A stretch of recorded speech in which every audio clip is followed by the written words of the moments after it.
If you have no idea what SRWOG is, the short of it is Super Robot Wars is a tactical RPG. Normally, the original series is different from the mainline Super Robot Wars. Uh, it stands for OG stands for Original Generations, which means all the like original characters that Bam Presto made for like the Super Robot Wars franchise. Some of the more famous ones are like Masaki, who had his own spin-off title called Super Robot Wars: The Lord of the Elemental on like the Super Nintendo. And then they got a bunch of other games as well on the PS3 and PSP. So those are also pretty good. Anyway, this is basically a tactical RPG where giant robots fight each other. There's politics, there's war, there's alien invasions, and there's like secret requirements to do this and that to unlock certain characters and to do this and this. And it's pretty fucking cool. So if you're into tactical RPGs, this is right up your alley. If you've played something like Front Mission, you know, it's pretty good. It's very similar. The main difference between that is that Super Robot Wars is known for its animations. Super Robot Wars, up until at least I want to say the PS3 era, had some really, really, really good solid animations. Once we started getting to the XVT series, they kind of got a little bit lazier, I would say. But, oh well. If you've ever just looked at any of the attacks from Super Robot Wars Z, Super Robot Wars Alpha 3, like they get really fucking creative with pushing 2D sprites to try to recreate some of the attacks from like the anime or the shows that they're a part of. Because again, Super Robot Wars, the normal series, is like one huge fan fiction of like, what if all of these characters from mecha anime came together and they had one overarching plot? And that's what they do. So like for the most part, you'll have like, you know, Gundam and Mazinger and Getter Robo and, you know, Raiden. You'll have Daitarn 3. You'll have, you know, Dankuga. You'll have some weird shit like Razafon. You'll have other obscure like giant mecha that not a lot of people fucking know about. And they just combine them. They shove them all into like one big story. And it always works out really well, and it's always usually pretty well written, and the stakes just keep going up and up and up. Like as you go through, you end up encountering like, you know, usually gods from some ancient dimension, because that's what happens in like whatever Super Robot franchise is, you know, being kind of used to carry like the backbone of the story. Like if ever Shin Getter Robo or like Getter Robo Apocalypse, I mean, it is like a part of the series. You're gonna be fighting like giant things from like, you know, the other end of space with like Gundams and then other super robots. It gets pretty cool. Anyway, SRWOG is nothing like that. SRWOG is like, well, we already have a bunch of characters. We already have a bunch of really cool, unique robots. What if we just made a series about it? And then they did. They put them together, they told the story, and that's what we're going to be going through. So, let's hop right into it without delaying things too much. If you're not into politics, if you're not into fictional politics, that is, if you're not into, I guess, my voice, you're going to be hearing me read a lot. Then I will see you guys on next week when we do more Higurashi. But in the meantime, let's get Super Robot Wars OG going. Just give me 1 second while I swap over to it. And I'll let the intro play as well while this loads. So 1 sec. Where the fuck is it? Well, we'll see once it loads. Should be this. Yeah, there we go. All right, I'll let the intro play.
What an opening. But it's not over yet. I'm gonna let a little bit of this song play out for a bit.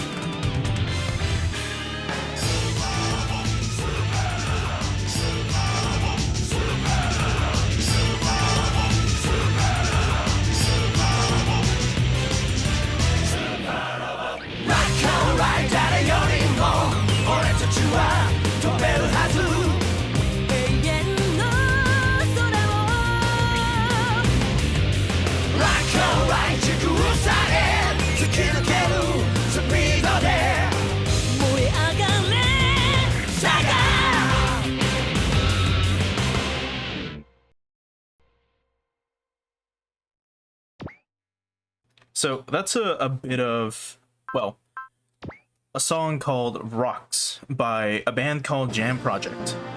Jam Project has basically done a lot of music for giant robot shows, a lot of mecha, and they've definitely done a lot of songs for Super Robot Wars.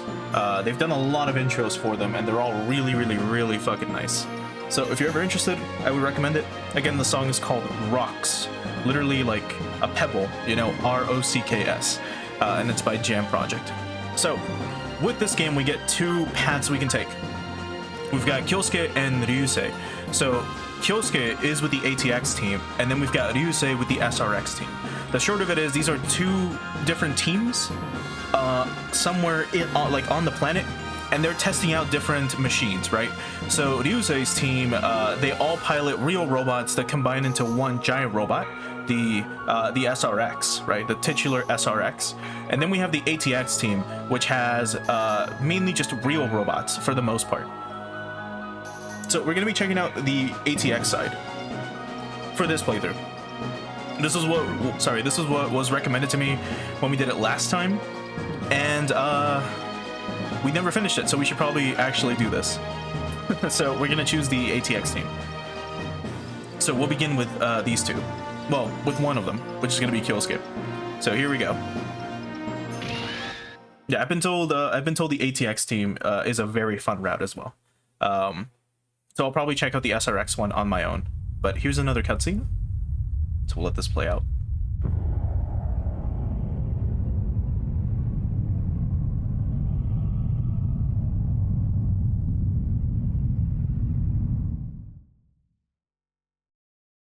And also welcome, Gigantamac, Mars. Thanks for stopping by. Where am I? Who am I? My name is Aleph? No. Huh? It would seem the distress signal wasn't a false reading. Who are you? You must have just emerged into this time. I suppose it must be fate. But this is a prime moment to capture you. Ugh. I hereby shackle you. This time, you will become my puppet. Yeah, it kind of does look a little squiddish. Ugh.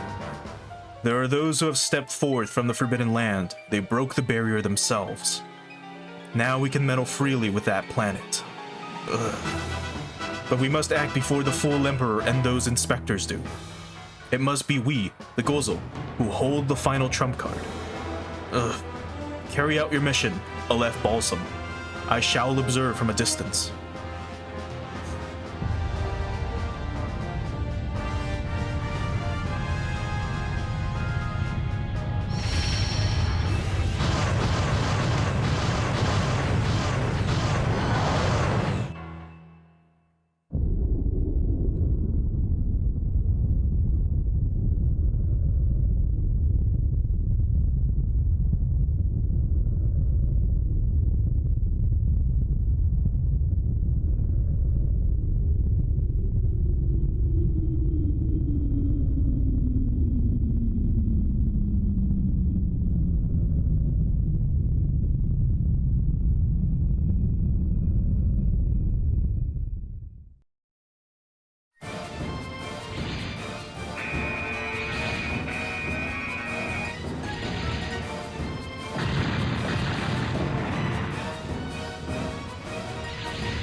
Give me a damage report.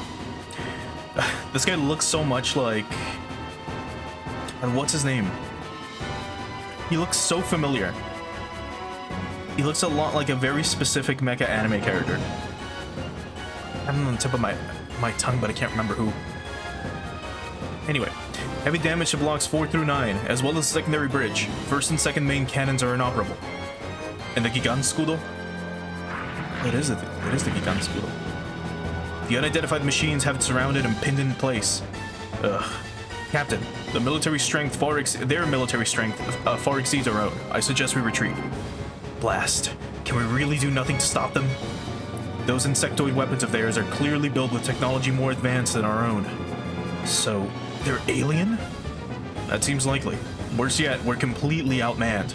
And given their numbers and craft sizes, they may have a mothership or mobile fortress nearby. We're in grave danger. Just when mankind finally takes its first step outside the solar system. I understand how you feel, Captain, but I'd advise retreat. If the Hiryu sustains any more damage, we may not make it back to Mars, let alone Earth. You have no choice. Recover the Gigantskudo and withdraw from this sector at maximum combat speed. Won't soon forget this disgrace.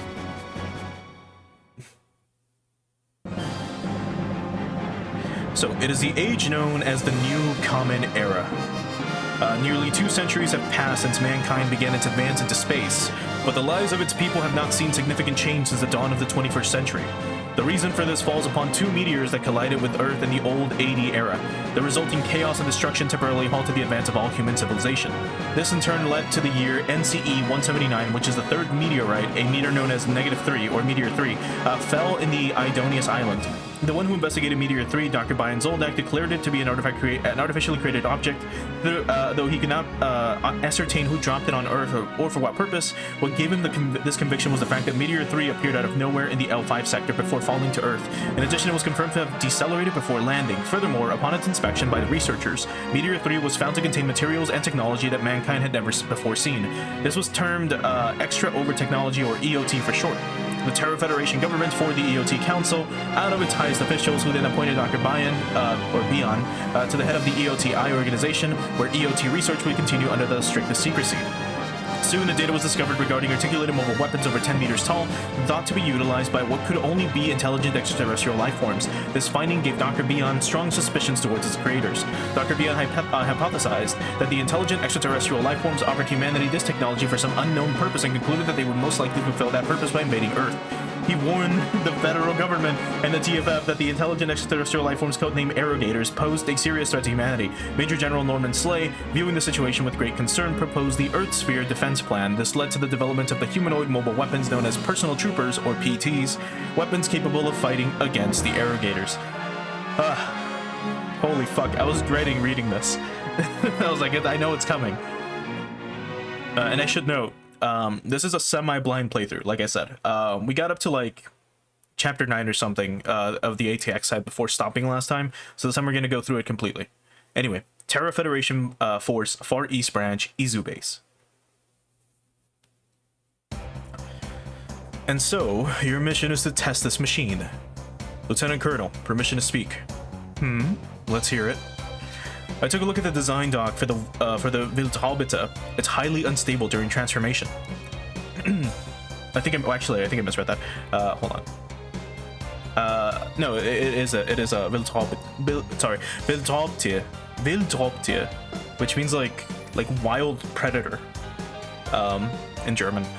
I think it's far from ready for a live exercise. A live exercise? Don't be ridiculous. The tanks you'll be dealing with are only loaded with paint rounds. Worst case, the machine will need a good wash once you're done. In fact, you can hose it down yourself. Live fire isn't my only concern, sir. Are you refusing my orders, Sergeant Kyosuke Nambu? Well, no, sir. You asked me to do it, I'll do it. I have no qualms about putting my life on the line. That said, there's danger here whether I evade those paint rounds or not. And with the Wildhaubite so incomplete, I doubt we'll be able to obtain satisfactory combat data either way. Wildhaubite. I keep reading Wildhaubite for some reason. Given all this, I question the need to rush a valuable new personal trooper like the Wildhaubite into live testing. Just a few misgivings, sir. That's all. No, nothing grunts like you need to focus on doing your job instead of standing around mouthing off. I've heard rumors about what happened to the Gespenst Unit 2 when it was rushed through testing, sir. The machine went missing along with its pilot, or so I was told. I believe they're referring to the Huckbein Mark II, or the Huckbein Mark 1. Yeah, the Mark 1 was the one that is the Vanishing Trooper, I think. Testing is an essential part of combat effectiveness. If you're questioning their value over a mere rumor, you're more gutless than I thought. Ugh. We desperately need a PT capable of securing air superiority, but still. Also, I believe I can do this. Where is it? It was glossary. That's what it was. So we can select this, right? That's the cool thing about SRW, is that we can view things that are highlighted. In this case, the PT, which again stands for Personal Trooper, and then here we get some information on what it is. So the collective term for humanoid mobile weapons developed for combat, the massive articulated robots thought to be possessed by the Arrogators. The first Personal Trooper was the epoch-making PTX 001 Gespenst, developed by Mao Industries and rolled out in NCE 180. A distinguishing characteristic of personal troopers are their manipulator arms, which allow them to wield a variety of weaponry, swapping between armaments as the need arises. They're also highly adaptable to nearly any terrain thanks to their bipedal and hover-based designs. PTs also come installed with a highly advanced TCOS, which we can also look into, which allows the pilot to initiate complex maneuvers with almost no input. After specifying an action, the onboard AI picks the most appropriate motion set for the job and initiates it automatically, leaving the pilot to devote their mental energies to planning, communication, and decision making. Unfortunately, the high cost of manufacturing and maintaining personal troopers, coupled with a failure on the part of the TFF leadership to take the Arrogator threat seriously, led to massive delays in production and deployment. As a result, tanks and fighter jets remain the core of the Federation's military forces. My god. But yeah, the Gespenst is basically it's you know how in Gundam you have the gym, and that's what the Gundam was developed from. The Gespenst is basically the base unit for every single, or for most units in this series. Most units were usually Gespenst at one point, such as like the Huckbein, for example, or what we'll see later on through the ATX line. The other thing to note is that, like here, he says we desperately need a PT capable of securing air superiority. Gespenst can only hover, as in they can run and jump, and then they will hover for a bit, and like that's about it. They cannot stay in the air for long. So they need something that can fly. If whoever can secure a personal trooper that can actually fly will kind of just win the war here. I've had enough of this. Sergeant Kyosuke Nambu, report to the testing grounds ASAP. Roger, reporting now. Not a fan of that one. Oh well, he's piloting a defective machine, so I won't have to deal with him for long. A small price to pay for the chance to make Mao Industries owe me big time. You'll make a fine sacrifice, Kyosuke Nambu.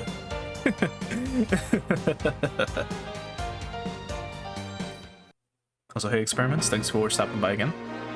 Anyway, episode 1, Broken Wings, Shattered Claws.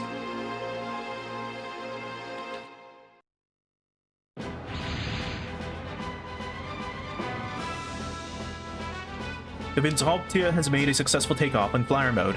Target drone placement complete. AI activation confirmed. Condition nominal. Hey, Kyosuke, good to go? Ready when you are. Alright, we'll be recording the data on our end. Take it away, Lieutenant Imgod. The Beowulf is our first transforming personal trooper, so don't go nuts out there. If we have an accident while Commander Laker's away, I'll never hear the end of it. Roger that. Alright, let's begin. They're all paint rounds anyway, so just do whatever you want. Roger. Paint rounds powerful enough to shoot you down, that is. Alright, so this is how the game works. You're given a mission, and this is our mission. We have to destroy all enemies. But we also have a failure condition, of course, if Kyosuke is shot down, and then we've got SP conditions. So destroy all enemies within 2 turns, and we want to try to get those as much as possible. We want to try to complete them if possible. Now, here we have our machine. If we select it, we look at our status, here we can look at it. So there's the Beowulf, and then here's some of its stats, which we can show. And I think that's basically it. I have to get used to this game again, because it's a lot different than a lot of the modern ones, where they give you a ton more info. You can still look at a lot of stuff here, like this is how much it's been upgraded, for example. And then here's Kyosuke's stats. His skills, and then his SP or his spirit commands, I mean. So excel and focus. He's got twin spirit, and then here's his terrain rating. So he's better in like everything except for like underwater.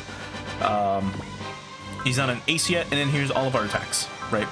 So I'll quickly go over what these mean. So if we look at these types of attacks, if you look in the middle where it says type, you will see that these are P and these are PB, right? So if they don't have anything like that, that means they can't be used once you move. P stands for post movement, and then the B stands for beam weaponry, if I recall. And yeah, so here's the range after the attack. So 2 to 7 squares, 1 to 6, 1, 2 to 4, right? And then we've got the accuracy bonus. So whenever you attack with a specific attack, you end up getting a bonus to your accuracy or your bonus to hit. So attacking with missiles gives you a plus 50, but they do less damage compared to something like using this beam cannon, which does a lot more damage, but doesn't give you that much of an accuracy boost. Everything else, these two have a crit bonus, and that's about it. Oh, the other part. If you look here, in the bottom section on the left, you'll see ammo and an energy cost. So this costs 15 of 120 energy that we have. There's also will requirements. Some skills can only be used if you've been fighting long enough. As the fight goes on, your will increase, right? Which means it's basically like your morale. Like the more morale you have, the better you will do. Also, the more attacks you can do. The energy cost here, in this case, it'll cost 15 energy to attack with this cannon, while everything else here costs ammo. In this case, we only have 4 bombs, 6 missiles, and 6 missiles. So that's basically it. That's all you need to know. We're going to be having other suits later on, or other PTs later on, and we'll go more into that then. In the meantime, this is basically how this works. You can move around. Here's the map, right? We can move the camera around. We can zoom in and out. And that's about it. Before you commit to anything, this is when you can use your spirits abilities. In future games, you can use them whenever. Like even here during combat, or when you're choosing an attack, like in this menu, you would normally have the ability to, to activate a spirit command. In older games, you can't. In older games, you have to strategize more. But anyway, let's go ahead and begin. As you can see here, they will have a 0% chance to hit us. We have a 100% chance to hit them. And this is what makes SRW really fucking cool. Hard to keep this thing balanced. The dev team's based on the moon. Wonder if their sense of gravity is different from ours. It's not exactly my comfort zone, but here goes nothing.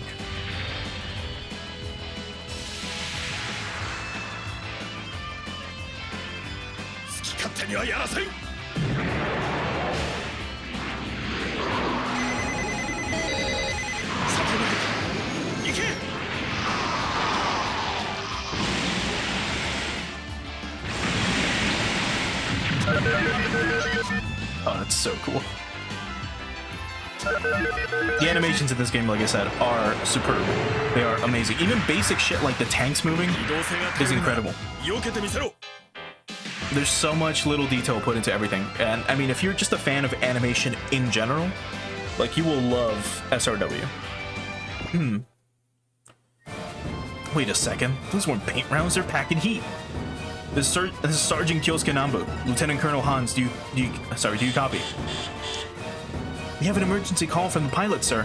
Ignore it. That thing's a prototype. Of course it's gonna have issues. It's these days, what a bunch of whiners. Sir, if I may, I've never heard anything about the drones being loaded with live ammo. And? Am I supposed to give you every report that passes across my desk? You conniving bastard. What's going on? Guess I'll just have to deal with it. Alright, and that's it for our turn. So we'll pass. Okay, so now it's their turn to basically try to hit us with everything. So, like usual, with any SRW title that we play, I will have animations on for showing off the attacks once, and then we'll turn them off to kind of speed ahead through the game a little bit. Because the animations can add up. As we get to some of the longer ones later on in the game, they get really fucking insane. But right now we are currently countering with ATA homing missiles. So let's show that off.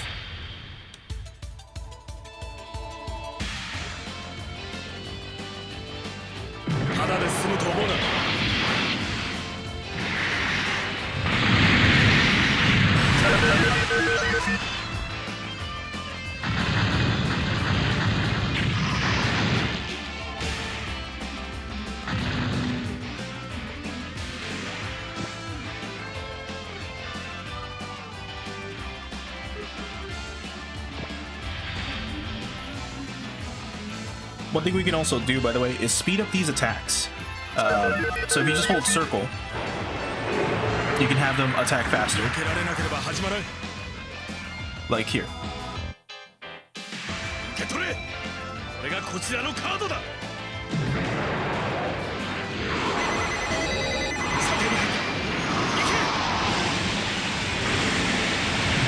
So that's what an attack looks like when it's completely sped up.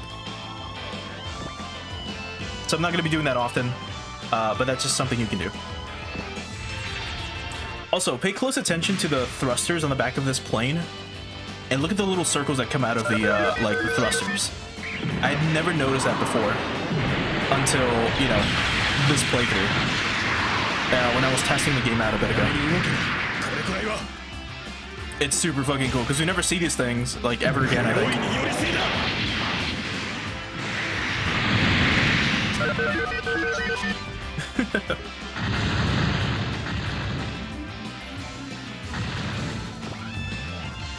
Okay, last one. And then we'll show off the bomb, maybe, against the tank.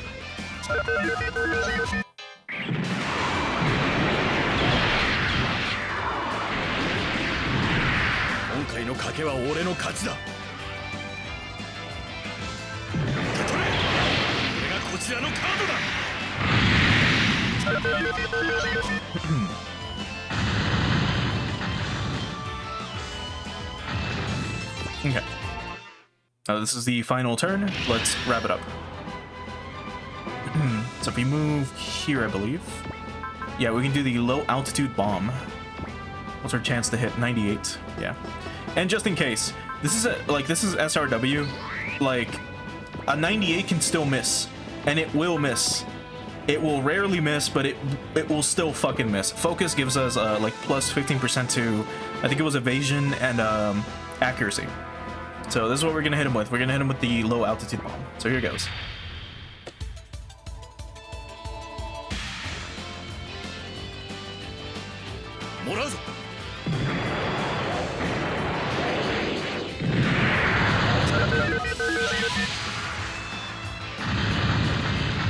We just fucking carpet bomb him. Alright, and that's it.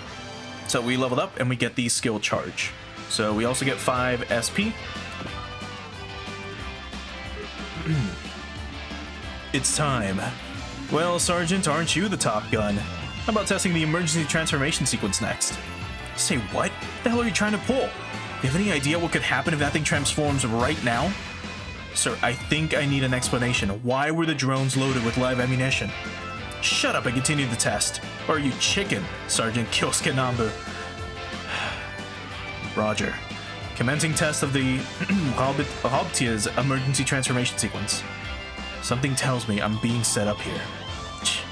All I can do is trust my luck to see me through. Don't do it, Kyosuke. Return to base. Lieutenant, that's insubordination. The hell it is? Are you trying to kill him? I suggest you watch your tone, Lieutenant. Ugh.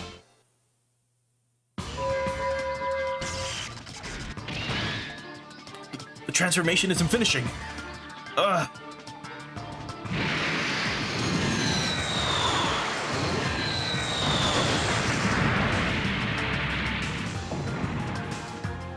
Kyosuke, no!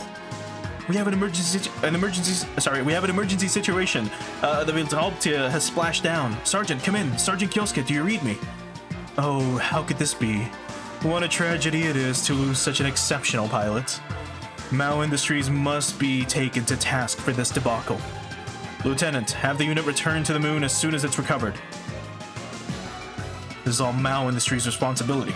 You can tell that to that old flame of yours, Ling, when you get there. You snake. Sir.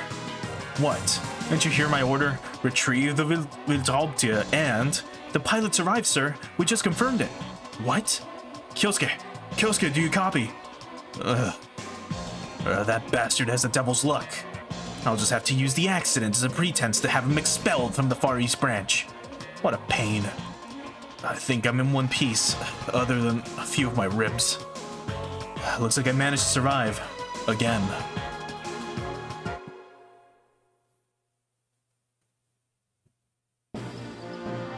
All right, and that's the first mission.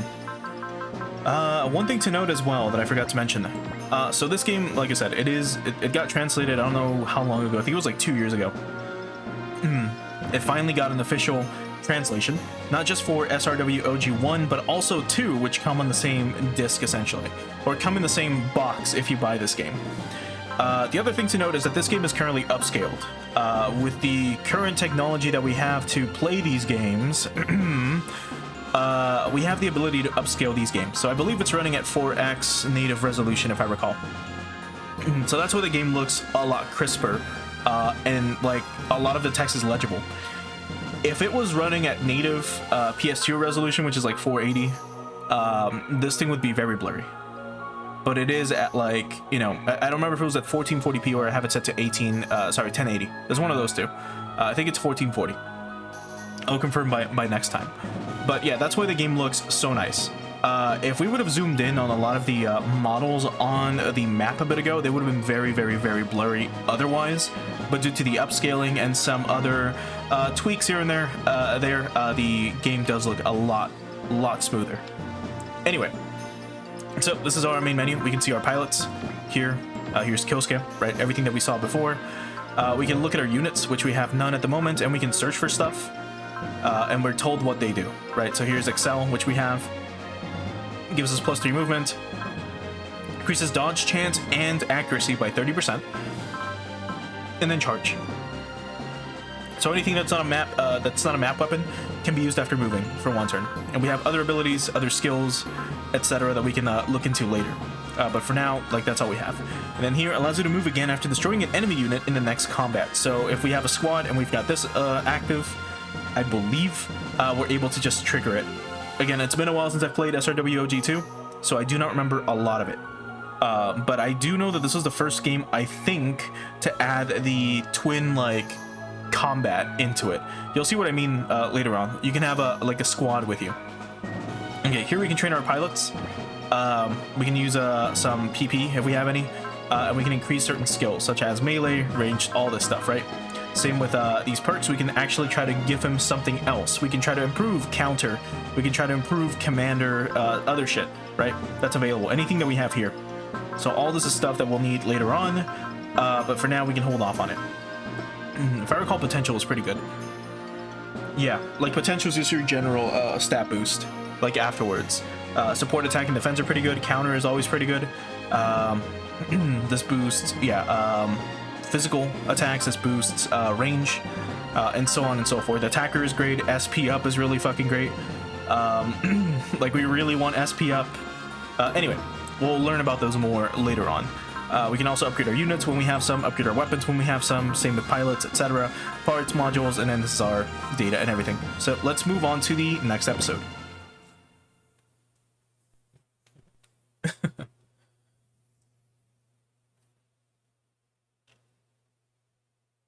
So, Terra Federation Force, North American Branch, Langley Base. There you are.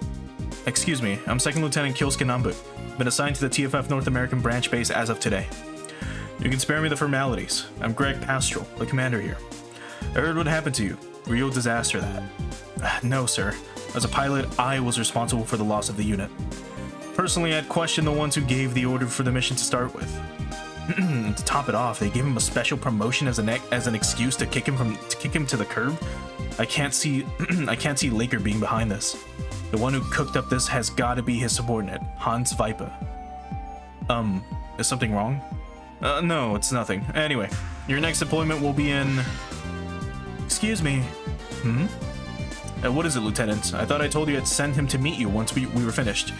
Come on, you can't tell me a new boy's coming and not expect me to check him out. Good grief. What the? So, this is him, right? Not bad. Pardon me, but have we met before? Have we now? I put my finger on it, but I could swear. You pass. Well, Commander, he'll be under me from now on. No, not like that, okay? Just don't feel like we've gotten to know each other enough for that yet. Sure hope not, considering you've barely known him for a minute. But fine, take care of him. Excuse me, Commander, but what have I just been signed up for? You're forming a team with Excellent Browning here. She's the same rank as you, second lieutenant. Nice to meet you, Stud Muffin. What a fucking line. Oh, right, Commander. The boss had to put the new guy through the ringer to see if he's any good. Again? Fine, but tell him to try not to send the newbie back in tears like last time. Roger. I'm getting excited. I'm so lost. What in the world is going on, and who is this Excellent Browning? Just like that, episode 2. A New Beginning. I'll try to read those more anime-like later on. Alright. Can't say I expect to be sent out on the training mission the second I got here. Sorry about that, but the boss always pulls this. Boss? You're going completely over my head, Lieutenant. Can you quit calling me by rank already? It really kills the mood. The mood? Roger that. Excellent? Is that okay? Wow, I thought you'd be one of those moody, broody types, but you know how to play along. Mooding? I take it you're ready, newbie? Huh? What the? Well, so much for that. If you've got time to talk, you've got time to drill. Here we go. I get it now. Kyosuke, my bad for skimping on the explanation, but listen up. The targets are armed with live ammo, so you better destroy them all if you want to get back in one piece. Whoa, hang on, boss. I'm trying to tell Talk is cheap. Begin your attack. Anyway, Kyosuke, that guy's Major Sanga Sombolt, and my superior, right? I'd rather focus on the enemies headed our way, so save it for later. Wow. This Gespenst isn't all bad. And neither are guys like him. Now let's go. Looks like this boy will get along great with the boss, and maybe with me too. Alright, so here's our condition. Destroy all enemies. So we can now do this. Also, I can show off, like, this is how, like, they look up close. Like, a lot of the models here look really nice. Imagine, like, if I hadn't, like, modified the game much, all of these models will look very blurry.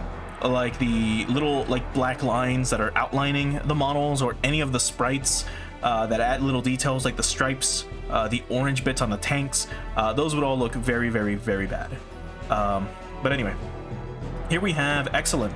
So let's look at her status real quick. And here's the machine she's piloting, a Gespenst Mark II, which is really cool. I love the way the Gespenst look. They all look like rabbits, which is awesome. They're super cool. They're very versatile, and they're just overall general personal troopers. Here's the stats, and then here are Excellent's abilities. Here's your quick bio. So, a test pilot for the ATX team. While calm, collected, and intelligent, you'll be forgiven for thinking otherwise based on her showboating and outspoken attitude. She loves Kyosuke more than anyone, in spite of her often brusque, monosyllabic way he treats her. A highly skilled pilot who excels in high-speed encounters and long-range firefights alike. Excellent also happens to be something of a party animal who takes special joy in watching the drunken antics of others. She's 23 and she's a second lieutenant. And then here's some of her, you know, shots, right?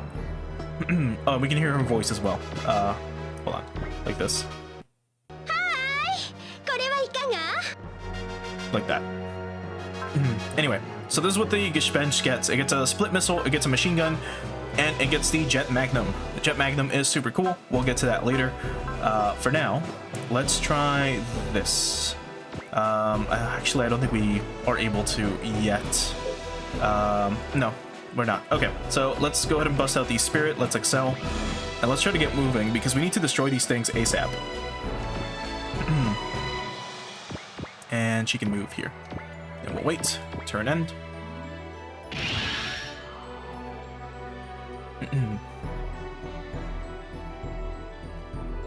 Now let's see.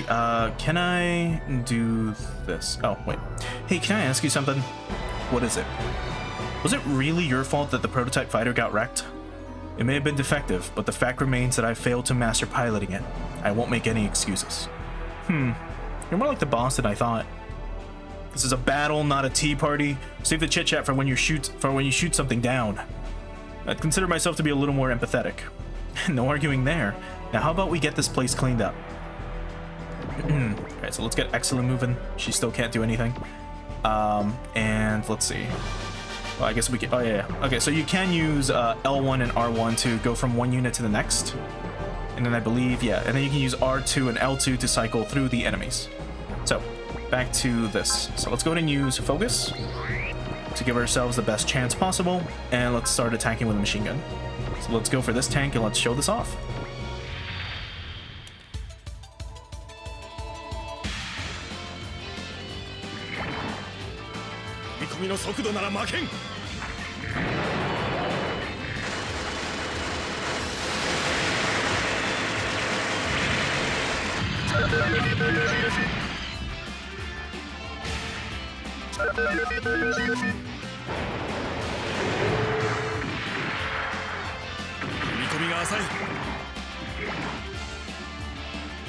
I love the Gespenst so much, it's so cool.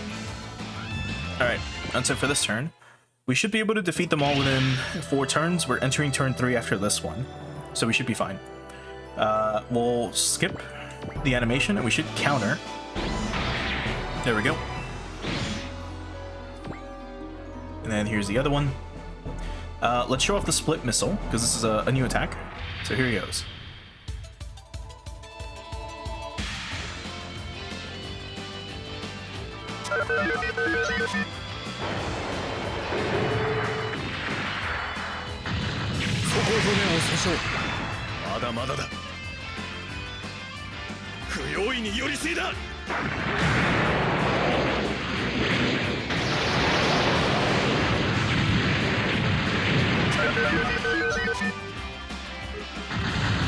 So you can't really see it well, but the Gespenst has a little backpack. Maybe if I zoom in, you can see it more. But if you, let's see. No, it's not this. No. Okay, I'll show it off later. But the Gespenst, there on its back, has a little backpack with little wings, right? They normally have those like canisters that have the missiles inside of them. And that's where the split missiles are located. Excellent. What's up? What are you hiding? What do you and that boss of yours, Major Sangha, want to use me for? Wow, I mean, whatever are you talking about? Come on, we're on duty here, so we've got to focus. This Kyosuke Nambu's more skilled than I expected. He's got a sharp intuition and he's quick to adapt to changes. Excellent's judgment was spot on as usual. The two might have what it takes to handle the Project ATX machines. So let's quickly see what this is. So, Project ATX is a research and development project aiming to produce assault-focused humanoid mobile weapons. The project's main lab is located at Langley Base in North America, overseen by Dr. Marion Hadum. It is a companion project to the TFF Far East Branch's Project SRX. None of the machines developed by Project ATX utilize EOT, as per Dr. Hadum's wishes. While the original goal of the project was to develop the next mainline unit for the Terra Federation Force, its focus has since shifted to the development of custom machines for use by select ace pilots. And just super quickly, EOT is extra over technology, which is basically just the the tech that allows them to create these machines. Anyway, let's go to move Excellent. She's got focus as well, so let's have her up here if possible. She can use the machine gun on this thing and take it out. We can show off her attacks.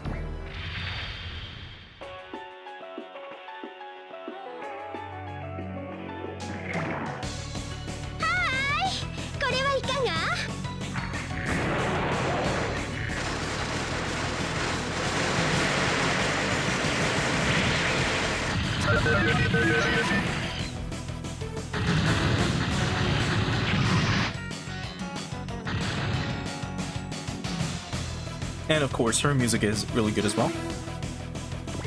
Here we have Kyosuke. Let's go ahead and do focus again. And let's be here. We can now use the Gent Magnum, actually. So let's show this off on, maybe not there, actually. Let's use the machine gun on something else. Like this plane, maybe. 88% chance to hit. We should be fine. This is after focus as well, which is insane.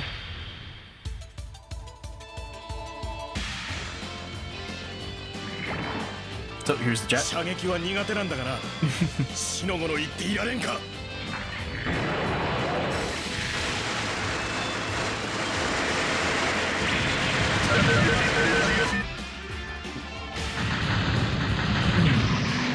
yeah, as you can probably tell, Kyosuke isn't like the best at long range. Like he says, he's not really good at that range, but what he is good at is this. So let's wait, hold on. No, not defend. We want to counter, but we want to counter with the Jet Magnum.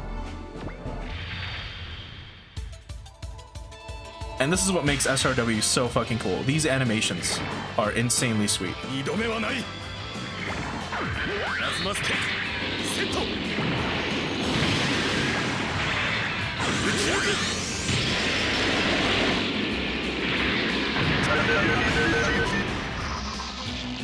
That's so fucking cool.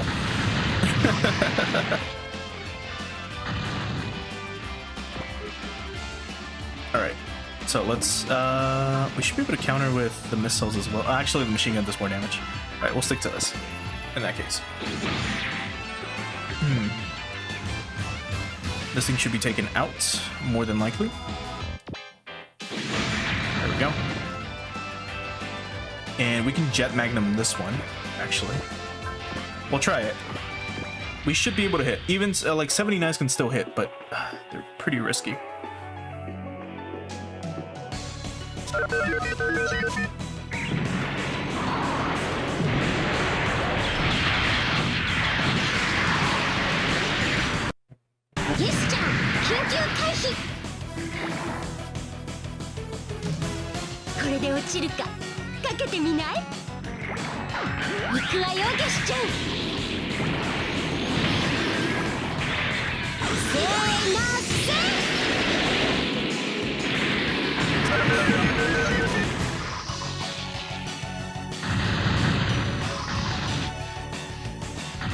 That was pretty sweet.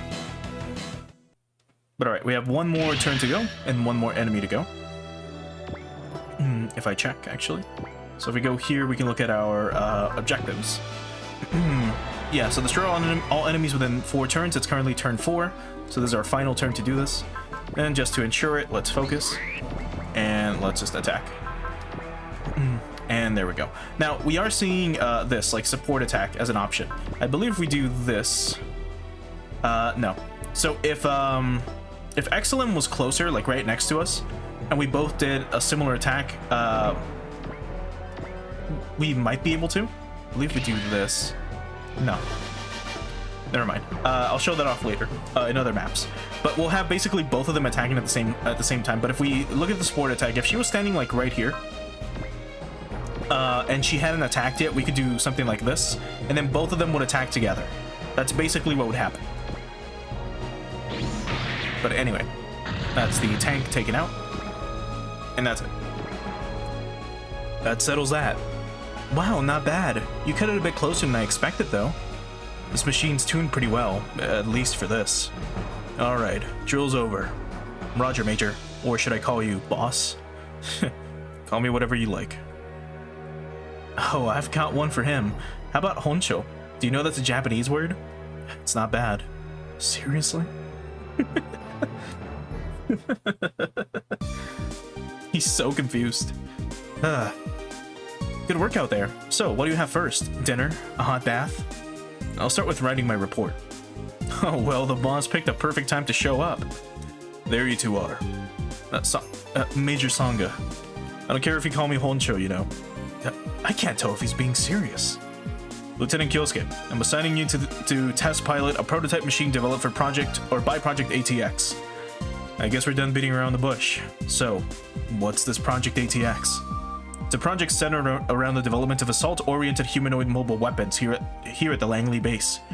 In that case, the unit you're giving me is a prototype of the mass-produced personal trooper that will succeed the Gespenst Mark II. You're half correct.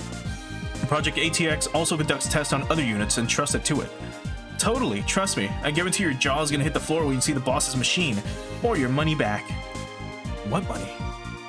That said, it doesn't sound like your typical R&D. Is there some kind of ulterior motive here? Wow, aren't you a sharp one? You're quick on the uptake, Lieutenant Kyosuke.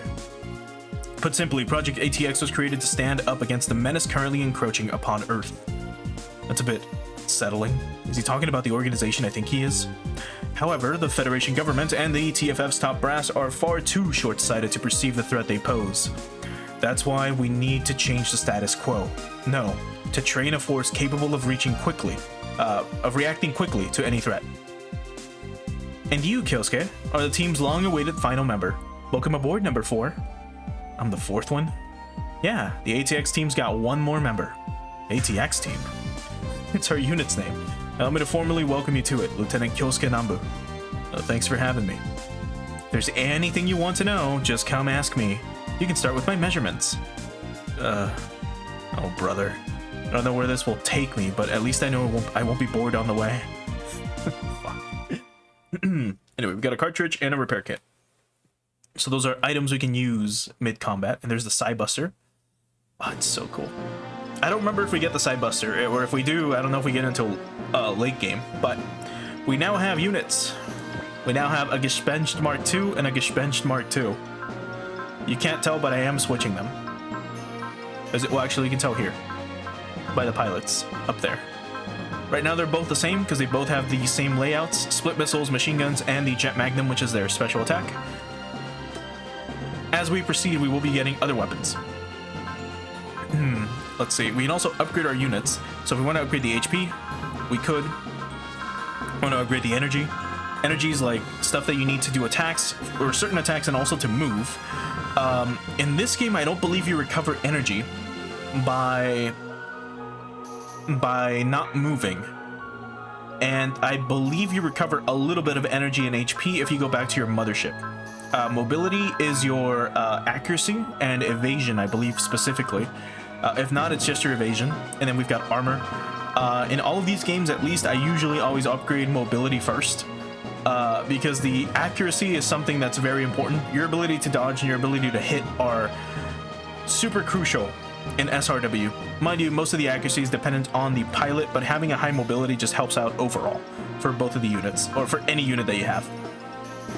Unless they are more of a tanky unit, then, you know, maybe focus on the HP or the energy or the armor. Here we can upgrade our weapons as well. If we want to upgrade the split missiles, for example, we can upgrade them to deal more damage. So from 2200 to 23, and so on, all the way up to 47, which is pretty neat. Same with the Jet Magnum. If you want this thing to hit really hard, we can do that. Weapon select. I don't think we've got any new ones. But we could add another weapon, and it would be here. Normally, if you were playing, say, a regular Super Robot Wars game that wasn't Super Robot Wars OG, you would be unlocking new skills as the story goes on. So, for example, let's say you're playing, you know, you've got a Gundam on your team, right? Normally, the Gundam will start with like a Vulcan, its beam rifle, and then maybe, I don't know, a Gundam hammer.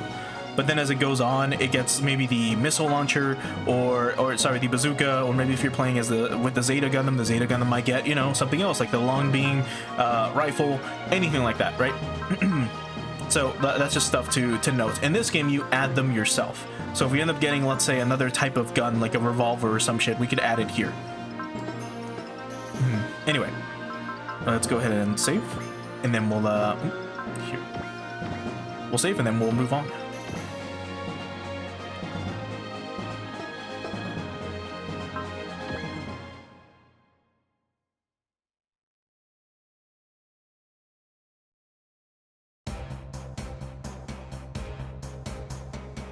Today makes 2 weeks since you've arrived. You're getting used to things here. Yes, I'm adjusting nicely. The machines are holding up nicely too. We've got a certain overcritical someone to thank for that. How should I put it? Commander. Speak of the devil. What is it, Dr. Hadom? Lieutenant Brooklyn should have been back from Florida by now. What is going on with him? He's 12 hours behind schedule at this point, a whole half day. Easy there, Doctor. That schedule was drawn up a month ago. Don't you have better things to get riled up over? This is directly delaying the completion of my 2 machines. As a matter of fact, no, I don't have better things to get riled up over. Fine, I'll put a call to Lieutenant Brooklyn. I've been looking forward to those 2 machines too, especially the Alt-Type. Stop right there. The official name given is the Gespenst Mark III. I never approved of that insipid codename. In fact, okay, point taken. At any rate, I have high hopes for the PTs that will back up the Type 0. Then, if you could please try to keep them from getting delayed any further. Sorry, Lieutenant. That was Dr. Mahim Bhatam, Project ATX's head of development. I see. Going by that intimidating presence of hers, I'd say. I forgot to ask you something. You're Second Lieutenant Kyoskinambu, yes? Yes, ma'am. What of it? Your mech's attrition rate is far too high. Would you mind cutting down on all that close combat you do? I'll point out that the mass-produced Mark II was based off the Type R prototype. You can load it up with all the melee weaponry in the world and it still won't accomplish much at close range. Dr. Radom, let me stop you there. The command room isn't really the place for this. Understood. Well then, Lieutenant, please come and see me later. Commander. The ladies here sure are high-spirited, aren't they? Better keep up. Roger that. I can tell why Lieutenant Kyosuke's attrition rate is so high, and it's not lack of piloting experience. His mech just can't keep up with him. We've gotten ourselves one hell of a pilot with him. Maybe he'd be up to the challenge of handling my Mark III. Are you thinking about something? Careful, your face might get stuck that way. Only one man is rude enough to talk to me that way. Let me guess, Reishu Tolko. Have you finished the motion input for the Zankanto? If you say you haven't, you don't have to finish your thought. I get it. For what it's worth, it can swing a sword around now. For what it's worth? Whoa. Whoa there, good grief. You should let an old man finish before you tear into him. Stick a sword on it, and it'll do fine. Even in the shape that it's in, it's packing enough destructive power to fit the bill. So you're telling me it'll be fine when, So you're telling me it'll be fine when it can't even get a full use out of the Zankanto. Indeed. There's a saying, a sword belongs in its sheath. So, don't draw your sword? Oh, brother. Trying to understand your logic is giving me a headache. How about, don't expect there to be a follow-up slash? If I were to spell it out in crayon for you. Cut or be cut. You must be prepared to kill with a single strike. You can never leave those tired old concepts of the Far East branch and their Project SRX. What are you talking about? I don't see any difference between their stuff and the two machines you're working on. Excuse me? I have no intention of relying on shady tech like EOT. And the pilot, Major Sangha, how are his preparations coming along? Superbly. Under my guidance, his skill with the sword is increasing every single day. He'd better show results, or you'll bring shame to the Yingen style's name, not to mention your own name. Or Yigen. Or Jigen, in this case. I get it, good gracious. I have an easier time crossing swords at Sangha and Bullet than dealing with you. A distress signal? Yes, it seems the transport plane that took off from Florida has come under pursuit for bugs. No, unidentified units. Bugs. Is that a code name for something? Boss, would this transport happen to be Bullet's T3? That's right, Bullet. Would that be our other member, Second Lieutenant Brooklyn Luckfield? Got it in one. How can a boy so young also be so slow? Something tells me this wasn't his fault. I'll launch in the Type 0. You guys get the benchmark 2s you've used during practice and come with me. A Type 0? Is that a new model? The Krungus Type 0. It's a unique humanoid mobile weapon prototype created by the Tesla Reich Institute. Unique? It's not a PT? Nope. Well, it's more of what people call a super robot. I haven't seen it in the hangar. Yeah, it's way different from ours in terms of maintenance and stuff. They keep it in an underground hangar and do work underground like. Anyway, your eyes are gonna pop out of your head when you see it. I can't wait. Enough chit-chat. We're launching immediately. Roger. Oh boy. Episode 3. Cut or be cut.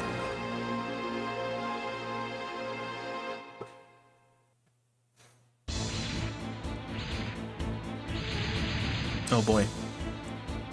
Those things are still coming after us? Lieutenant Brooklyn, we can't shake them. Looks like I'd better be ready for the worst. This is Assault 3. I'll engage the enemy unit in this area. T3, please escape immediately. Roger. Alright. Destroy all the enemies before the Thousand Fusela reaches the west edge of the map. Which is this thing. Alright. And it's this way. So here we have a new character. Their name is Bullet. And here's a Gespenst Mark II Type TT. So if I recall, these units are like new type units. because they have this stuff, like the T-Link Ripper, which yeah, you need telekinesis. So telekinesis is basically like being a new type in this world. So I assume Bullet is one. Let's see.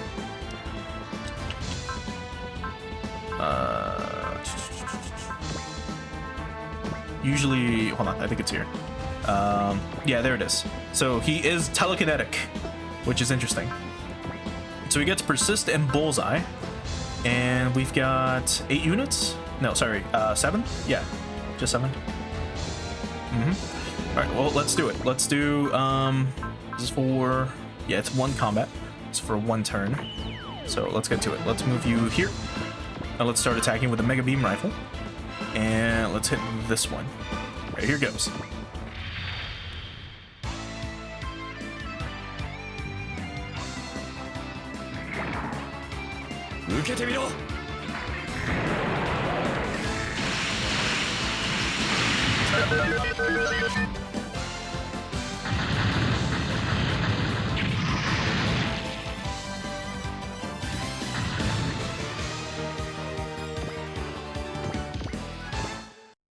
Okay. So here they come. We can now bust out the T-Link Ripper. I love Ripper attacks in this game. These weapons are so cool.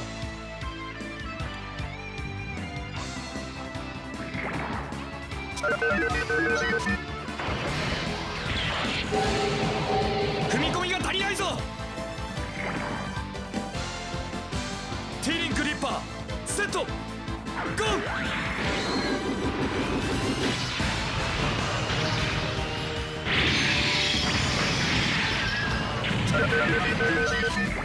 God, that's so cool. Alright, here's another one. So we'll skip the beam rifle attack. Let's see what happens.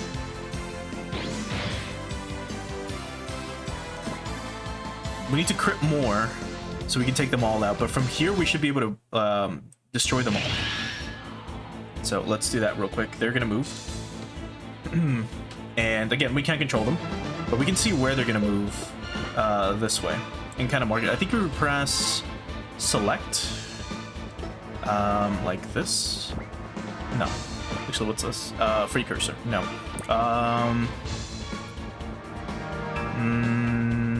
No, not this. Yeah, there we go. If you press in L3, you can make a mark on the map. So that's where they're gonna move next, and then after that, they're gonna move out, right? So we can still take them all out if we want. Let's go ahead and use Bullseye, and let's move here in the middle. Maybe? Actually, let's move here. It's 3 to 5. Actually, here. Let's rip this guy. And then we should be able to take those guys out on the way back after they attack us. So let's do this. We'll show off the animation again once more, because it's cool. It's such a cool skill, man.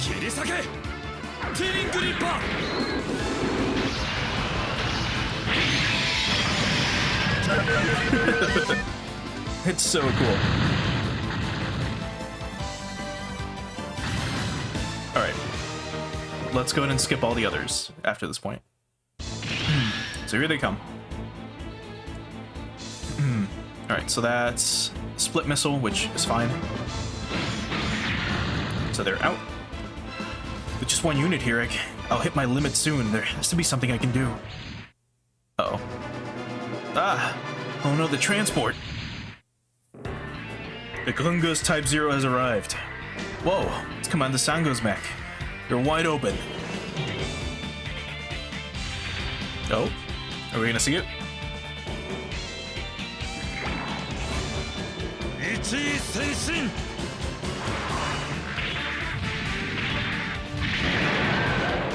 我はゼンガーゾンボルト悪を断つ剣なり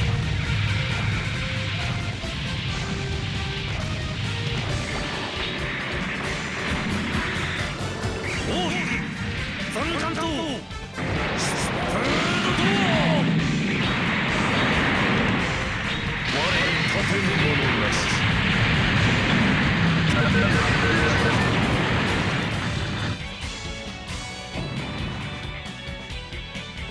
Yeah, that thing got fucking obliteratomized. We're lucky that the ship somehow survived too. Wow, opening with your trump card? Don't you normally save those for emergencies? A fine sword, one that cuts cleanly. I owe Rishu-sensei my thanks. Holy crap, he's swinging that ginormous sword around like it's nothing. First strike wins. The first strike wins. One shot, one kill, huh? I can see that Project ATX is no ordinary project. Commander Sangha. That was a weak showing, Brooklyn. Cut before you were cut down. Have you forgotten your teachings? Sorry, sir. There were too many enemies. Hey, no excuses. Don't they say that samurai should be ready to rock?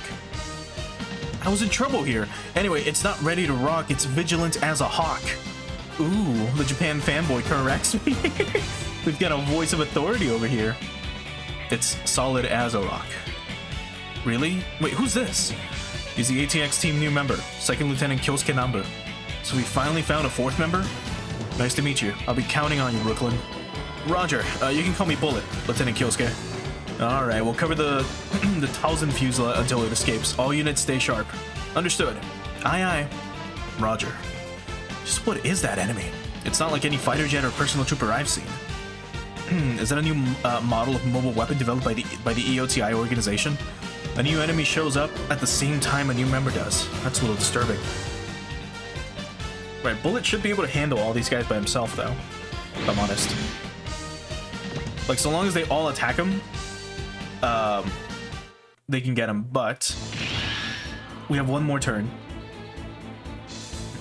So there he goes. Let's see. We can look at the Gungus Type 0. So yeah, this thing has, like, as we can see, a giant fucking sword. Remember, the Gungus itself is very big. Like, this thing is huge. And it has a sword that's almost twice as big as it. Just, you know, it's 50 meters tall. There it is. This thing is insanely big. An anti-alien combat special humanoid mobile weapon developed by the Tesla Hike Institute. At the request of the Earth Defense Council, it is designed around the concept of physical attacks, emphasizing large mass, and its size and shape are intended to strike fear in the hearts of sentient enemies. It is meant, to fight against giant enemies too big for personal troopers to handle, so it has an extraordinary amount of output and attack power. Its power source is a nuclear fusion generator designed for space cruisers. Its signature weapon is a massive sword called the Type 0 Zankanto, Japanese for ship-cleaving blade. And it lives up to its name with enough raw power to cleave giant battleship-class objects in two. It has a large propulsion booster on its back as well as a trim balancer for sword strikes, which enables it to freely swing its Zankanto around. In addition, it comes equipped with TGC joints, which use gravity-controlled tech in the joints for control of its inertial mass, reducing strain on the mech. So yeah, it's 50.3 meters tall. This thing is titanic. It is huge. And here's the attacks. Yeah, there we go. What do you have? Do you have Excel? You do not. Can you move? Yes. Can you hit something? Yes. So that was the Type 0 Zankanto that he used. We can also see the Hyper Blaster real quick. And this is what it looks like. This should kill.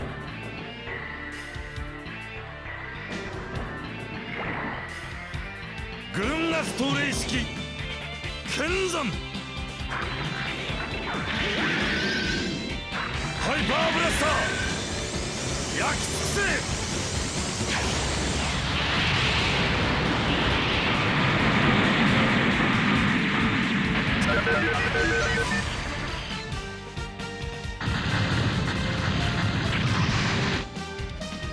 Yeah, insane stuff.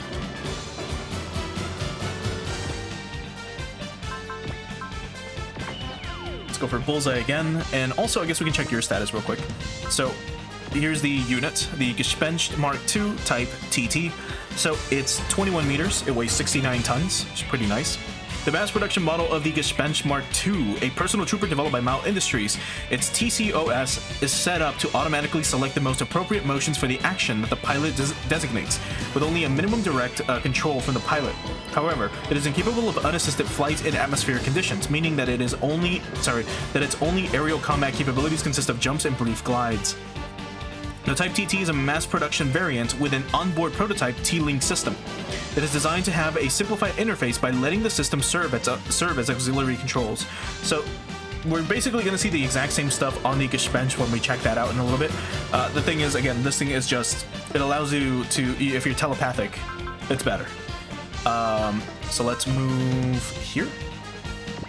And let's attack with a T-Link Ripper again. Or actually, we'll just make a beam rifle this guy. There we go. Alright, this is Kyosuke. We may not be able to... Yeah, we can't. We'll be too far from actually doing anything. Okay, but we can check this out, I think. We cannot. Okay, next turn. We'll do it. Or when we're back at base, I guess. If they attack the Kungust, we're... Oh, God. Well, never mind. Looks like we did not get the special bonus. That's unfortunate, but it's okay. T3 to Assault 1. We are now leaving this airspace. Roger that. Once we mop up the rest of these guys, we should be done here. No, it's not going to be that easy. Pretty much. Bullet. Pretty much, Bullet. Don't start counting your break hours yet. All units, stay alert. Enemy reinforcements are inbound. Yeah, so we should have done that a little faster. If I would have gone after the dudes that were further away, the the units closer to the ship would have been able to take them out. Ooh, another tour group to show around. They move surprisingly fast, don't they? I don't get it. Does this mean they weren't after the transport? They're here to investigate my Type 0, if I'm not mistaken. Alright, I'll leave the rest to you all. Wait, what? Huh? Wait, boss, how about an explanation? Enough talk. No returning to base until all enemy units have been dispatched. Consider this your new assignment. Hey, we're not out on the picnic here. Come on, Kyosuke, say something. It's a pretty decent first training exercise for the team. I think our chat is getting cut short. We've got incoming. Now then, let's do it. Damn, so we missed out on the SP, but that's fine. Let's see. You should be able to... I guess they can't join yet? Or maybe if I do this... No. What if we move you? Like so? No. Not yet. Alright, let's look at their status real quick. Here's the unit. Okay, so mass production transitional version of the Gespenst Mark II. As you can see, it is the MP Gespenst. It's the mass production one. A personal trooper developed by Mao Industries. Its notable traits are its ease of weapon swapping by virtue of its manipulators, so its hands, right, its arms, and its travel efficiency due to bipedal walking and hovering. Its TCOS is set up to automatically select the most appropriate motions for the action, right? Unassisted flight. Its performance is roughly on par with the mass production type Gespenst Mark II Type R. But with improved sensors and melee combat-oriented plasma stake, Jet Magnum, equipped to its left arm in lieu of a plasma cutter. It was officially adopted as the next generation of mainline unit for the Terra Federation Force before the outbreak of the DC War, but for various reasons its production was stalled and only a few models have made it into service. Right. So if you've ever seen another Gespenst unit, if you see those sticks that are on its left arm, those used to be beam sabers, or as they're called here, plasma cutters. Which it could pull out at any moment. In this case, they've been replaced, as we can see, and they're now plasma stakes. So they just act as like these like electrical, like, I don't know, like stakes that they have in their arms. How many enemies? 1, 2, 3, 4, 5, 6, 7, 8, 9 of them. Okay. Well, let's get them. She should be able to handle those dudes on the other side. So let's have you focus. Let's move you here. And actually, it's 1 to 3. So 1, 2, 3. So here you should be fine. Actually, 1, 2, 3. Here should be good. All right. Let's have Kyosuke focus. We'll have him take charge this way, and also weaken you. There we go. And you should be fine as well. Do these have ammo? Yes. Okay. Let's also use Bullseye again, just to ensure it. That gives you 100% accuracy. I think I've mentioned that before. From these, they're all pretty good. So let's hit them with this. Cool. All right, so now it's out. All right, let's wrap up this mission real quick. I don't think we've seen them attack, by the way, so we might as well see if they can even hit us. So here goes.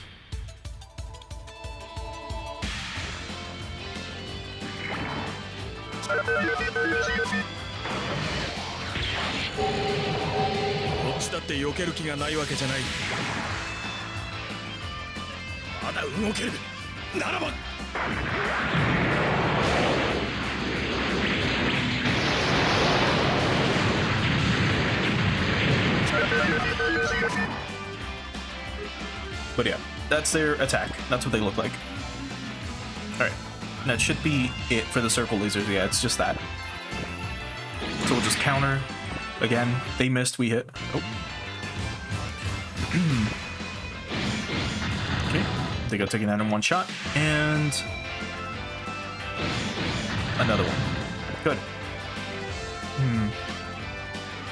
Oh, there's a different attack. So they're up close. They're gonna try to like charge at us. Literally.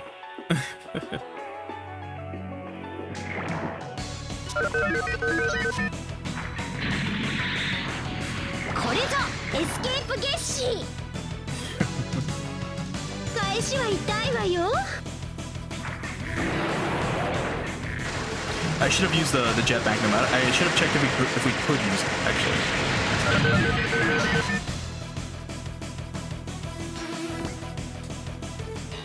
Are we gonna charge? Yeah. Let's counter. We can't use it yet. Almost. But that's fine. She'll be able to use it next turn. Okay, so Bullet should be able to move here for support.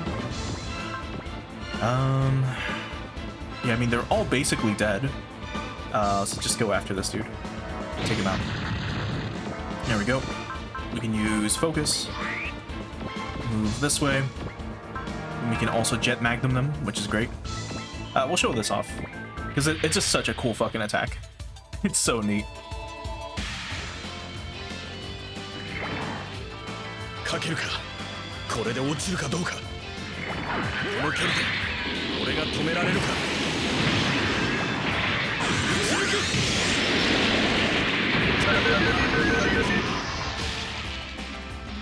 It's so cool. Right. She can also jet magnum if we need to, but not really. So we'll just finish them off. Oh yeah, she gets post move. We'll just end it here. Because these two guys are about to die as well. Or maybe not. I thought they would get closer. Oh, well, never mind. We still took him out. Alright, nice crits. And then this will end it as well. Good. And that's it. Huh. Bullet, any enemies left? Not that I can see. That was one hell of a combat exercise. Yeah, our commander does pretty much everything spur of the moment. Girls hate pushy guys, you know. Being hated by a girl is a small price to pay if it means winning battles. Wow, talk about unhealthy logic. Guys and girls are supposed to be like... Now that Lieutenant Kyosuke showed up, hopefully this means Lieutenant Excellent will stop giving me a hard time.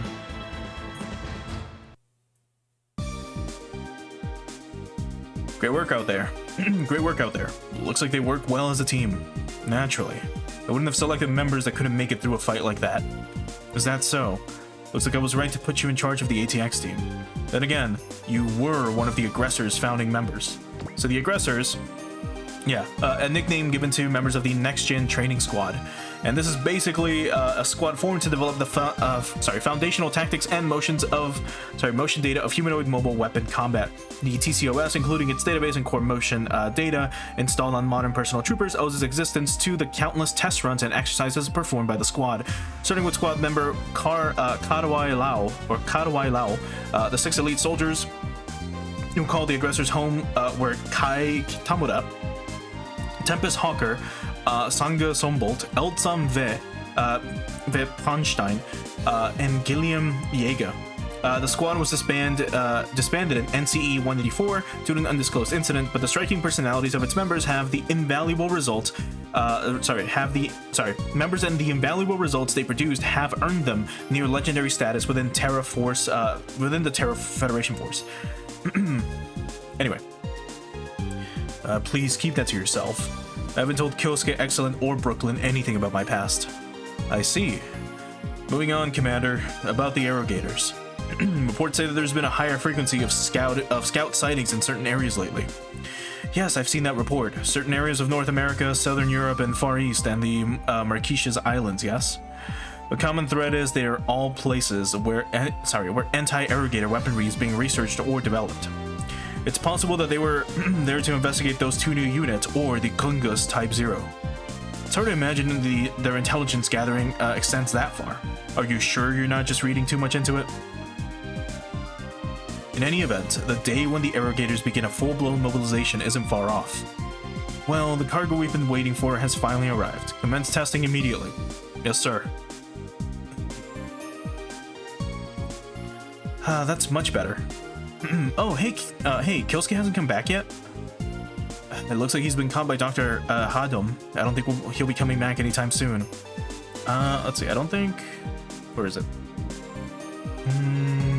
Yeah, it's this, I believe. No. Never mind. Because in other SRW titles, you can move the text box out of the way. I guess not in this one. But if you wanted to see Excellent, I guess, then you can just look up her sprites, probably. Uh-oh. Maybe he's getting in trouble for that resting deadpan face of his. Somehow I doubt that. I heard something about some new machine. Maybe it's got something to do with that. By the way, Lieutenant, a new model? What? Could you please stop wandering around in a bath towel? It's hard for me to face you and talk. Oh, really? Come on, it can't be that hard to face me. See? Was that a guy I just heard? Hey, don't get right up in my face. What if someone else saw us like this? I'm back. ATX team, meet up at the Huh? Lieutenant Kyosuke. No, Lieutenant Excellent was just... Ooh, this is getting complicated. Sorry, I didn't mean to interrupt. As you were. Wait, what? Oh, come on. You're not supposed to just write it off. Hold on, Kyosuke. It looks like we're supposed to go meet up. Roger. Jeez, and I had just had a nice bath, too. Alright, so here we have, again, our three pilots, with Bullet being the newest pilot. And then here's the Kungust, now available for, use, along with the two Gespensts and the Type TT. So let's do one more mission. Let's go ahead and save. We're kind of moving through this pretty quickly, but that's good. And yeah, as you can see, they are displayed in the order of kills that they have. With Excellent being at third place, or in third place with 9 kills, and then currently Kyosuke being our number 1 with 15 kills. Alright, let's move on.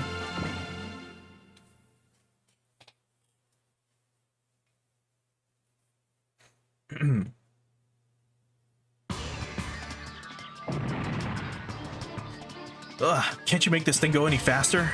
I'm trying, but they're reacting too fast. I can't shake them off as a transport plane. What happened to our escort fighters? They've all been shot down. Is this it for Jonathan Kazahara? Humans live but fleeting lives after all. You know what? On second thought, I don't want to die. Terra Federation Force North American Branch, Langley Base. An emergency sortie.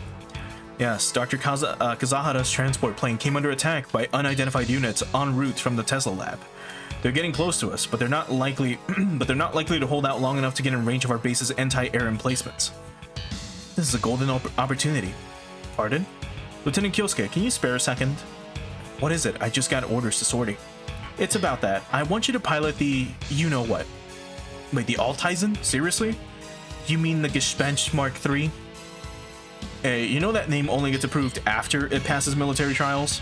Besides which, from what I hear, the Huckabine Mark II is the running favorite for their next mainline unit.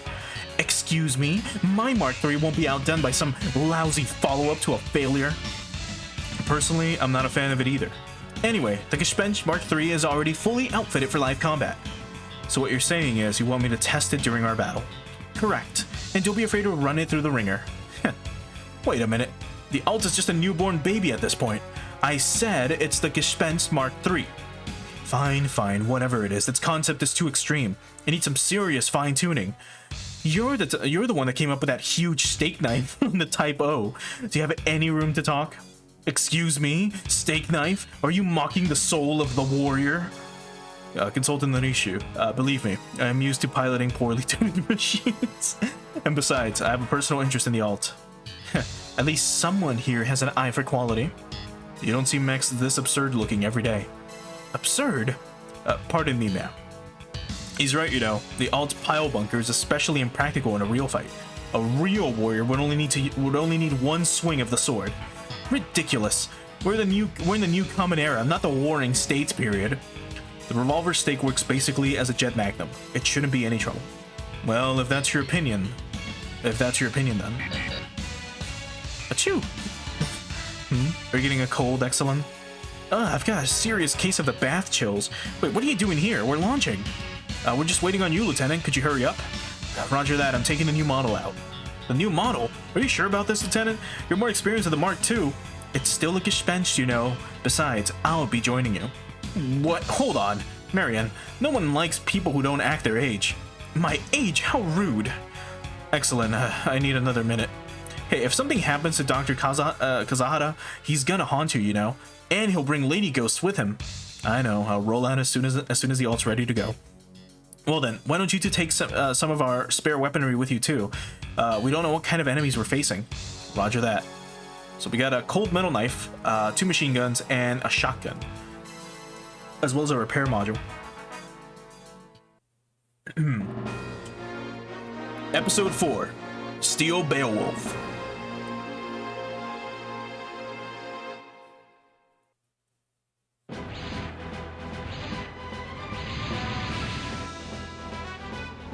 Is there a relief squad coming? I just got word, sir. The ATX team out of Langley Base is en route to us. Sangha squad, huh? Okay, hold out a little longer. Fall back. Fall back, Tenzan. We can't let the Federation know about your machine just yet. Would you quit it with the whining? It's too late for that. What?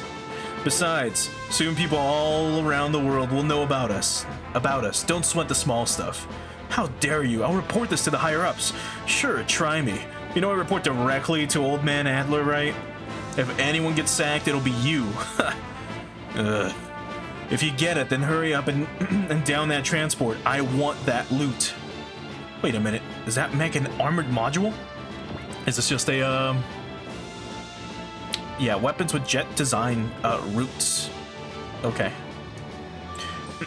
Alright, looks like the rumors of the EOTI organization militarizing and plotting a revolt are true.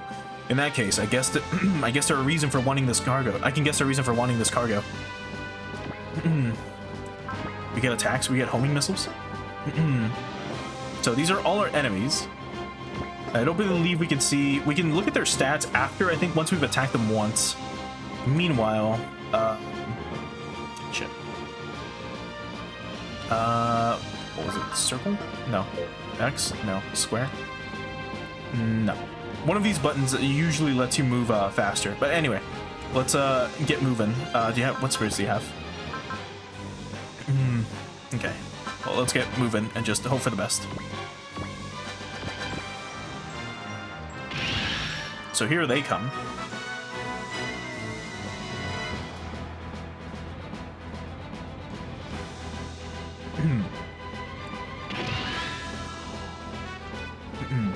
What's our objective right now? Destroy all enemy units within 5 turns.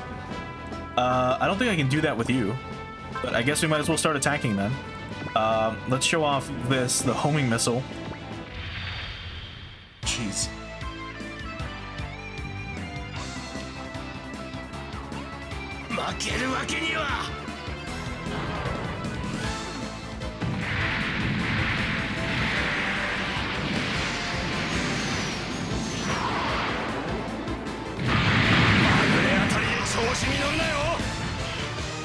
giant fucking missiles and they don't do anything.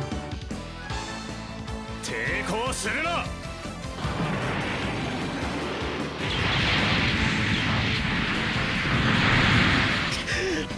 回避し損なったか。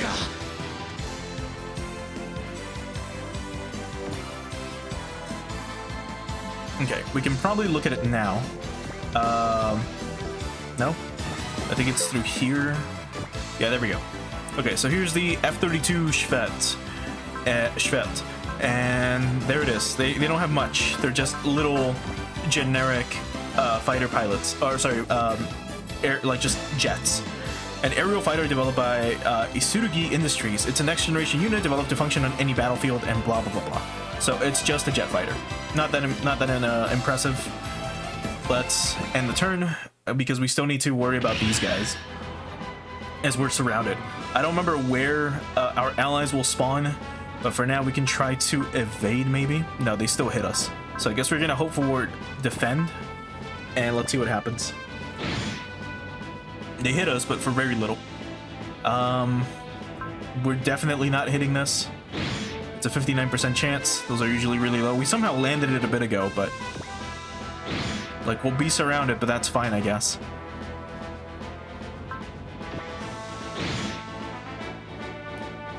At least we have the ability to heal ourselves. What's wrong with you guys? It's just a transport. Hurry up and drop it already. There's Sanga and his team. If this keeps up, our cargo will be...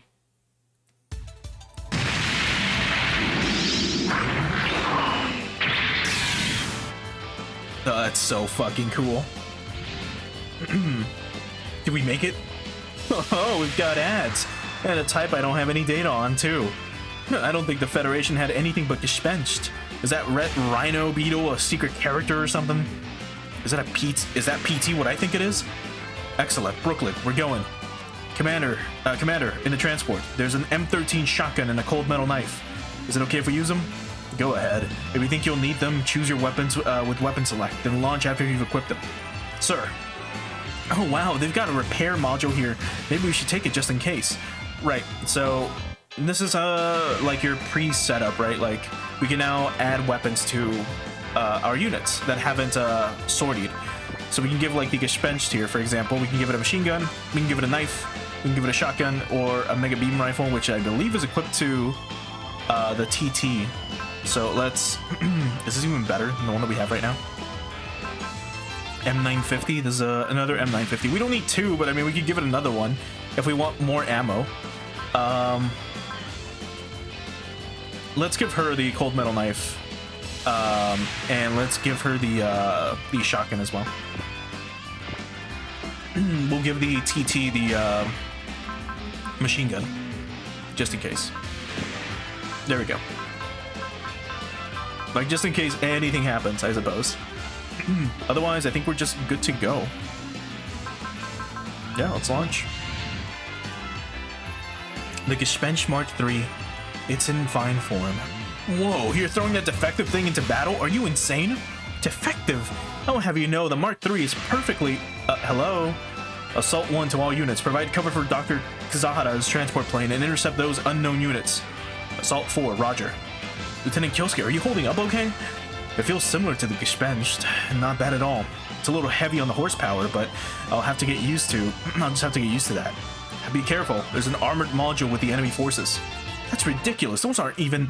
No, from what I've seen, the EOTI organization has them at the point of mass production already. Those guys are serious. Perfect opponents for my Mark III and Mark II custom. Whoa there. Holy crap, a rare encounter with a new model. Today must be my lucky day.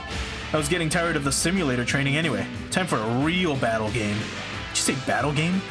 Is this where we say that battles are no games, or do we say that if you die in the game, you die in real life? Got a cool line for us, Kyosuke? I can feel a slight tug when I rev it up, but I can't get used to that. Nothing for it but to try. Hey, are you even listening? I don't care. Just let him run his mouth. Man, what a buzzkill. I hate guys who don't pay any attention to the vibe. I said I don't care. If the buzz is that important to you, then stay in your room and play video games or something. Then nobody would spoil it for you. You'd have time all to yourself to enjoy it as you see fit. Dang, man, you've got an attitude. I like that main character act you've got going on.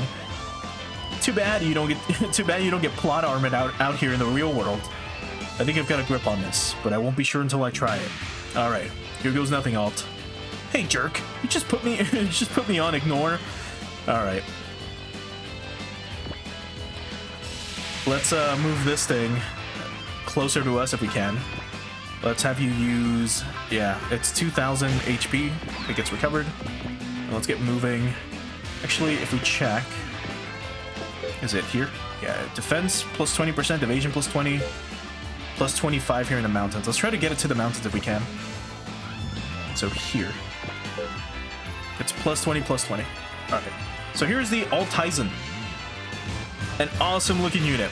So it is like a Gespenst, but it is like a Hercules Beetle basically. It looks really fucking cool. So a PT developed as part of Project ATX. It was built around the PTX-003 Gespenst Type T that was kept around for testing, and it was given extreme enhancements to keep up with the concept of mech capable of using absolute firepower for frontal breakthroughs.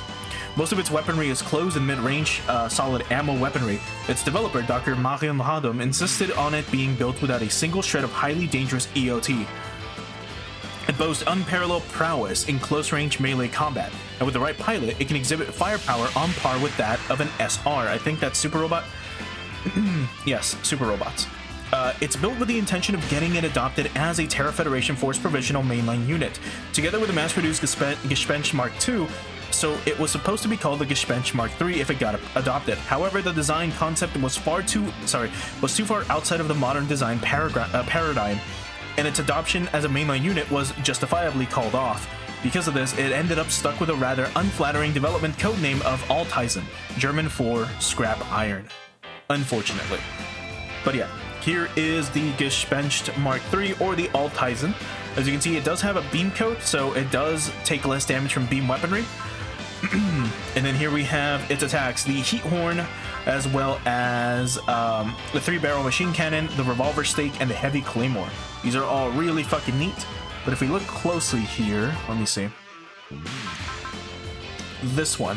The Heat Horn has a D rating in the air, meaning that it cannot be used in the air if I recall. Unless we can make the Altizen fly, which we'll be able to later. It can't use this attack on any air units, but we can in space, which is pretty funny. All right, let's get moving.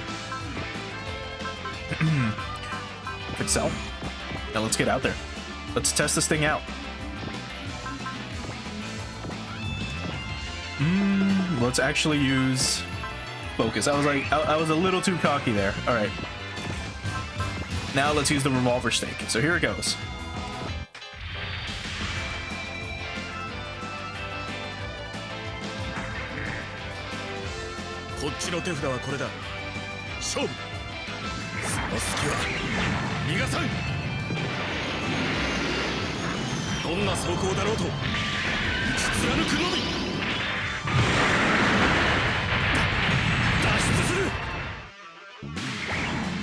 There it is.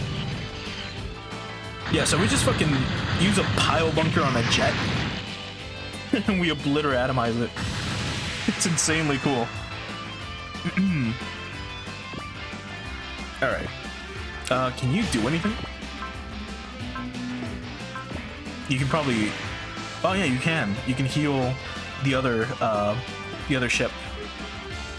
You should be fine though, right? Where's your HP? There it is, 5,000. Yeah, you're good to go. Alright, let's get you moving. Do you have Excel? You do not. Let's get you moving this way. And wait. You can move this way as well. And wait. The Kungus can probably move closer this way. Let's check out the Boost Knuckle, which is a really cool attack too. It's insane.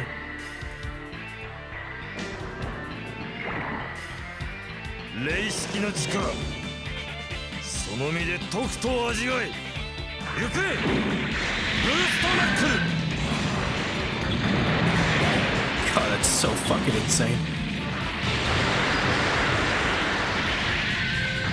So yeah, he gets a rocket punch, he gets a breast burn. He's a traditional super robot, that's for sure. And Oh, we get Pierce as well. Neat. Let's get moving though. This way.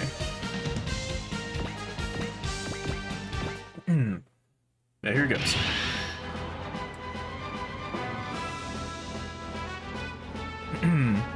Heavy Claymore versus a machine cannon. Alright, let's see what Tenzan's got. Here goes. Hey jerk, you pissed me off with that zing back there. Don't blame me. Weren't you gonna have fun with this? I hate when people no-sell me. Oh, I'm sorry. Why don't you run on home? Here, I'll give you a hand.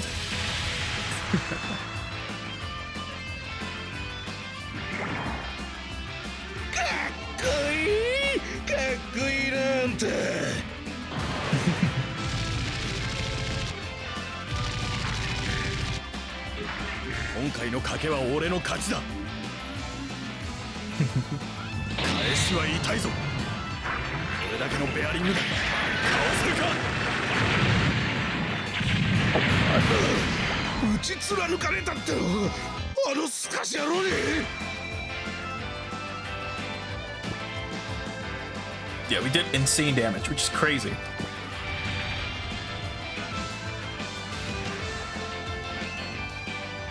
Alright, now here's the 3-barrel machine gun.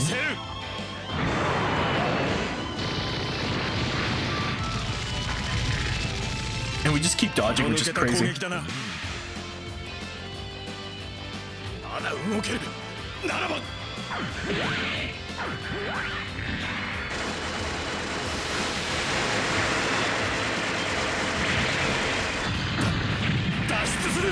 Easy.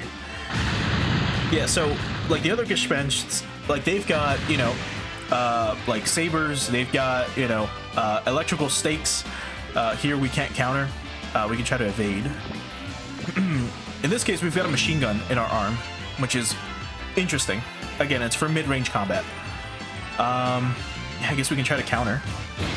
We miss, and they hit us, which is lame. Alright, let's just get this like over with. We can try to counter. Okay, we landed a hit. We should be able to hit again, hopefully. Okay.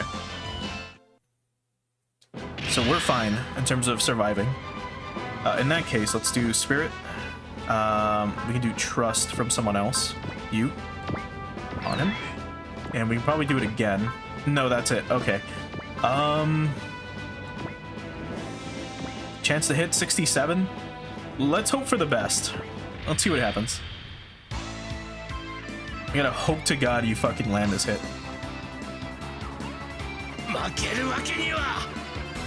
Don't miss. It's a machine gun, man. You son of a bitch. Oh, did you get hit on the way back? Yes, you did. This is terrible.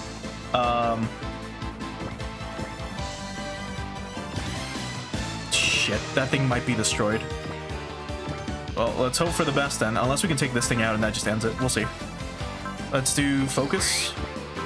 Let's do Heavy Claymore on you, and that should take you out.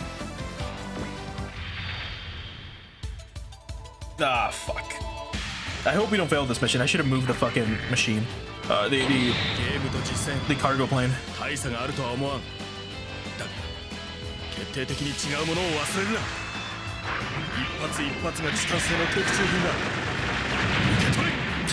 God.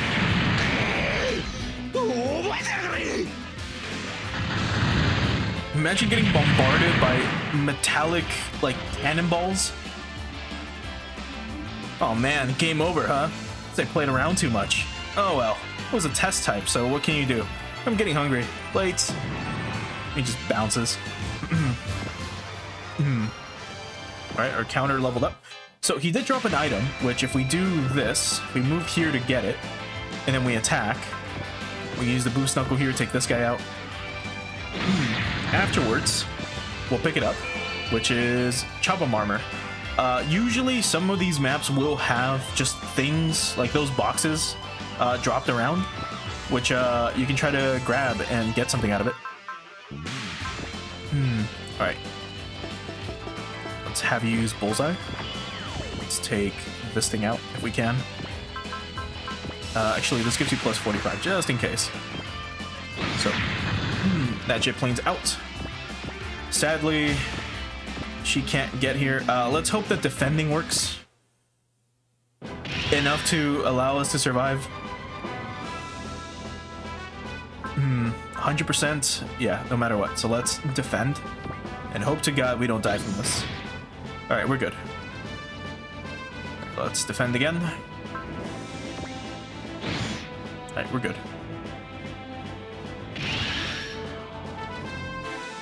So, how many turns has it been? It's turn 5. What was the objective? Within 5 turns. So we should be able to, hopefully, end this here. So T-Link Ripper on you. That's 1. And then you can focus. Actually, can you even hit him? Yes, you can. With the shotgun of all things. Alright, we'll do that. Let's focus and end it. So there we go. 100% chance to hit. And here we can show off the shotgun.